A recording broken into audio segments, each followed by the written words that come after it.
শীতকালে পাটিসাপটা খাওয়ার জন্য কিন্তু কোনো রকম উৎসব অনুষ্ঠানের প্রয়োজন হয় না। আজকে বানিয়ে ফেলেছি সুজির পাটিসাপটা। বানানো কিন্তু খুবই সহজ, খেতেও লাগে দুর্দান্ত। রান্নাবাটির পক্ষ থেকে সকল দর্শক বন্ধুদের স্বাগত জানিয়ে শুরু করছি আজকের রেসিপি সুজির পাটিসাপটা। এর জন্য সুজি তো লাগবেই। পাটিসাপটার ব্যাটার তৈরির জন্য এখানে কিন্তু শুধুমাত্র সুজি ব্যবহার করছি। আটা বা ময়দা বা চালের গুঁড়ো কোনো কিছুই কিন্তু ব্যবহার করছি না। সুজির সাথে সমপরিমাণ জল ব্যবহার করছি। সুজিটাকে প্রথমে মিক্সার গ্রাইন্ডারে নিয়ে একটু পেস্ট করে নিতে হবে, একেবারে মিহি করে নিতে হবে সুজির দানাটাকে, যাতে খুব সুন্দর একটা ব্যাটার তৈরি হয় সেই জন্য।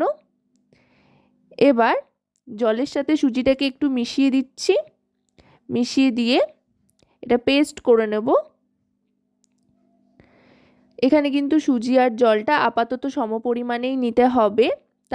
পরে কিন্তু এর মধ্যে আরও একটু জল মেশাতে হবে আর একটু পাতলা করার জন্য ব্যাটারটাকে। তবে জল মেশানোর আগে এর সাথে মিশিয়ে নিচ্ছি পরিমাণ মতো চিনি। আমি এখানে বড় চামচের 2 চামচ মতো চিনি নিয়ে নিচ্ছি। আপনারা যতটা মিষ্টি পছন্দ করেন সেই বুঝে কিন্তু চিনির পরিমাণটা কম বেশি করে নিতে পারেন।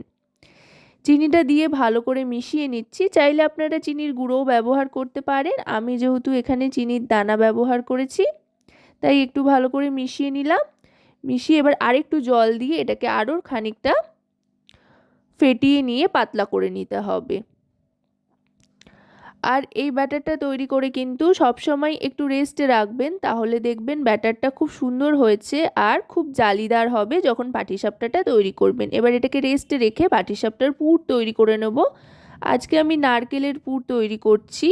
এর জন্য নিয়ে নিচ্ছি খেজুর গুড়। এখানে 150 গ্রাম পরিমাণে খেজুর গুড় আমি পুরো পুরটা তৈরি করতে ব্যবহার করেছি। তবে প্রথমে কিন্তু আমি অল্প পরিমাণে গুড় আর নারকেল নিয়ে নিচ্ছি, পরে আরও খানিকটা মেশাবো গুড়। এখানে একটা নারকেল, গোটা মাঝারি সাইজের একটা নারকেল, সেটা কুড়িয়ে নিয়েছি। এবার দিয়ে দিচ্ছি নারকেলের জলটা।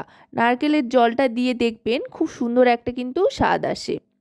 এবার গুড় আর নারকেলটা একটু মেখে নিচ্ছি। নারকেল নাড়ু বানানোর সময় যেমন মেখে নেওয়া হয়, সেইভাবে যদি পুরটা তৈরির সময় মেখে নেন তাহলে কিন্তু পুরটা অনেক বেশি মসৃণ হবে আর খুব তাড়াতাড়ি পাক খেয়ে আসবে। গ্যাসের ফ্লেমটা অন না করে ফ্রাই প্যানে প্রথমে ভালো করে গুড় আর নারকেলটা মেখে নিয়ে এবার দিয়ে দিচ্ছি দুধ। খুবই সামান্য পরিমাণে দুধ দিলাম, আর একটু গুড় যেটুকু বাকি ছিল সেটাও এবার দিয়ে দিলাম। দুধটা কিন্তু কম পরিমাণেই দেবেন, খুব বেশি দুধ দিয়ে দিলে কিন্তু তৈরি হতে পুরটা অনেক বেশি সময় লাগবে দুধটা শুকোতে। এবার গ্যাসের ফ্লেমটা অন করে ভালো করে কষতে থাকতে হবে পুরটাকে। মিডিয়াম টু হাই ফ্লেমে রেখে কিন্তু পুরটাকে তৈরি করতে হবে। দেখুন রঙটা কিন্তু চলে এসছে আর দারুণ সুন্দর গন্ধও ছাড়ছে। যখন পাক খেয়ে আসবে আর আঠালো একটা ব্যাপার চলে আসবে তখন বুঝবেন পুরটা কিন্তু তৈরি হয়ে গিয়েছে। এবার এই পুরটাকে এক সাইডে রেখে দেব। পুরটা কিন্তু মোটামুটি তৈরি হয়ে গিয়েছে। পুরটা এবার নামিয়ে রেখে আবার সুজির ব্যাটারটার দিকে চলে আসব। দেখুন ব্যাটারটা খানিকক্ষণ রেস্টে রাখাতে কিন্তু অনেকটাই ফুলে উঠেছে সুজি যেহেতু। এটাকে আরও একটু ভালো করে মিশিয়ে নিলাম। আরও 30 সেকেন্ড মতো মিশিয়ে নেওয়ার পর এবার ফ্রাই প্যানের মধ্যে দিয়ে দিচ্ছি তেল। অবশ্যই কিন্তু সাদা তেল দেবেন। সাদা তেল দিয়ে ভালো করে ফ্রাই প্যানে ছড়িয়ে নিয়ে একটা টিস্যু পেপারের সাহায্যে ভালো করে তেলটা চারিদিকে ছড়িয়ে দিচ্ছি। আপনারা চাইলে বেগুনের বোটা দিয়েও করতে পারেন, আবার এভাবেও করতে পারেন। এবার 1 হাতা মতো ব্যাটার দিয়ে দিলাম। এবার এটাকে ভালো করে ছড়িয়ে নেব গোল করে। দেখুন যেহেতু ব্যাটারটা রেস্টে রাখা হয়েছে খানিকক্ষণ, তাই খুব সুন্দর কিন্তু একটা জালি জালি ব্যাপার আসবে। একটু অপেক্ষা করতে হবে এই পিঠটা একটু শুকিয়ে আসা পর্যন্ত। দেখুন ছিদ্র ছিদ্র জালি জালি কিন্তু তৈরি হতে আরম্ভ করেছে। এবার পুরটা ভেতরে দিয়ে দেব।